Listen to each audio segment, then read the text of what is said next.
Welcome to High Tech Heroes, the program that takes you behind the scenes of today's high-tech industries, where you can meet the people and examine the ideas creating tomorrow's technology. And now, coming to you from the studios of Foothill College, high atop the mountains overlooking Silicon Valley, here's your host, Sherwin Gooch. Hello, I'm Sherwin Gooch. Welcome to our program. My guest this week is Hud Nordin, a computer specialist and video artist. Hey. And guess we'll find out a little bit more about you. Where did you go to school, Hud? Well, I'm from Minneapolis, went to the University of Minnesota. Mm-hmm. What did you study there? Computer science, of course. Computer science, of course. Well, I guess it's a famous school. That's Seymour Cray's alma mater, I guess. Sure is. Mm-hmm. So what did you do in technology? What was your big project? Well, the first thing I really worked on that was important after I left Control Data was a statewide educational network called the Minnesota Educational Computing Consortium. It was a sort of quasi-state agency that was responsible for educational computing for all grade levels, from kindergarten up to state colleges and University of Minnesota. And that must have been a large number of computer terminals to run. Yeah, there was probably 100,000 clients. Those are students, and certainly thousands of terminals, mostly TTY. Those were the good old TTY meaning teletypes? Teletypes, the old... And those were scattered all over the state of Minnesota? That's right. And some as many as 350, 400 miles away from the Twin Cities where the central computer was housed. That's quite a telecommunications problem. Well, it is, and it was quite expensive, too. The state legislature, in their outfit, to make equal access for students so that Twin Cities students weren't favored, and they funded about $4 million a year to pay for telecom. So did you have a large number of computers to support this? We had one, yeah. One? Yeah, Control Data Cyber 73. Uh-huh. And is that a very large computer then, or is that... Well, large in physical size.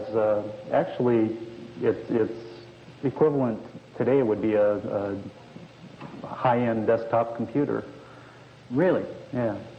So, I mean, how much memory did this machine have? Well, I think 256K, although I don't remember for sure.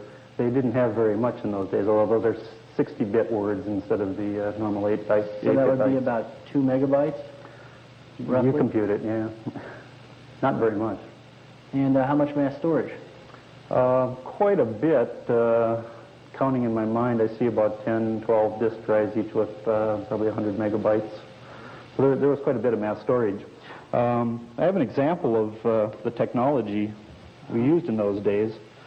And this is a disk platter that I stole from the machine I was working on. It was an old machine that was finally decommissioned. And I obtained this disk drive just as a little souvenir. It held about a megabyte. Mm-hmm. So 1 megabyte is That's all. right. Mm-hmm. Today, a similar size, or this size, would hold the same amount of storage. And what is that you're holding? This is the floppy disk from a 3.5-inch disk drive. Just a regular disk? Right. That I have in my pocket? Broke one open and split this out, just the contrast. Okay. And did you also bring some memory? Yeah, I figured about a megabit would do. A megabit? This is a core plane. People have heard of core. This is it. These little black spots you probably can't really pick up on TV are individual donuts of ferrite material. The core plane from an ECS unit, extended core storage, and this is about approximately 1 million bits of information.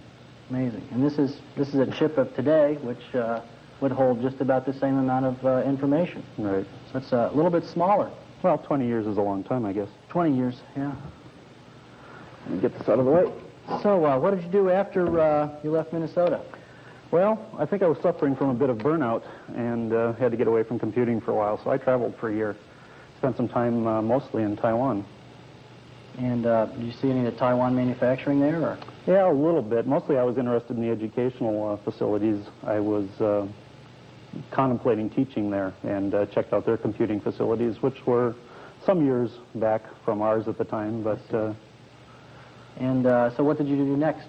technologically after Taiwan? Right. After a year off, I wanted to compute again, and I joined Atari. Atari. This is, I guess, the old pre-Tremel Atari? Right. I spent approximately the last year of Atari's downhill slide there.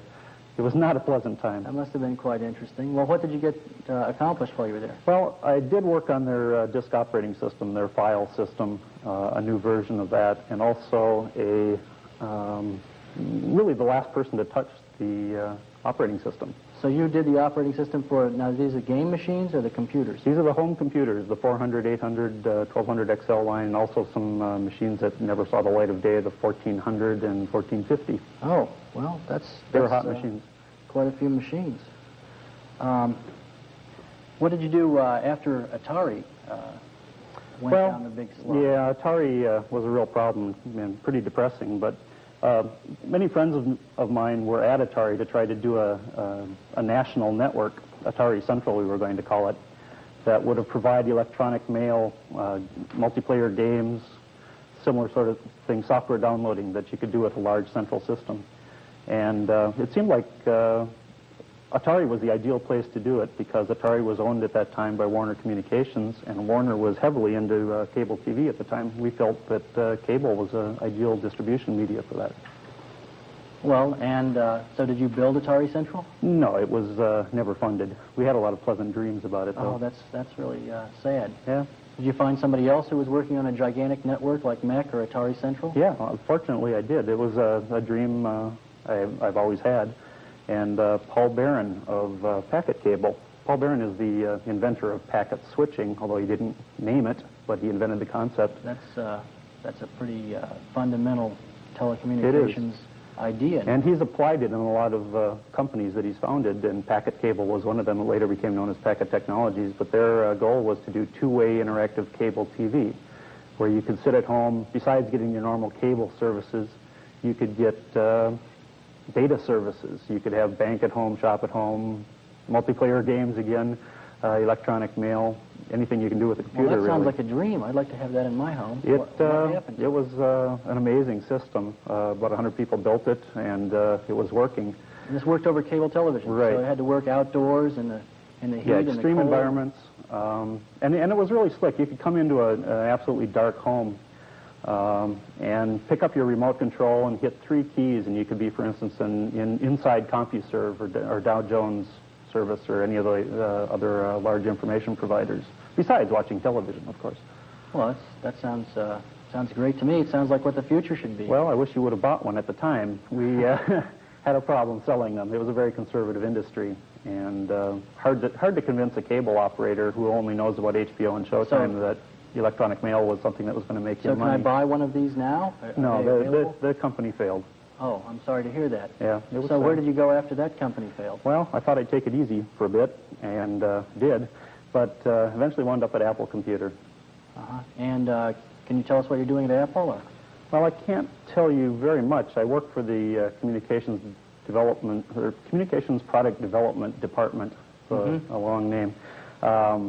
And much of what we're doing is proprietary, but I guess I can say that we are involved with connecting Macintoshes with other existing networks out there. For instance, IBM. Oh, okay. Well, we wouldn't want to pry into that.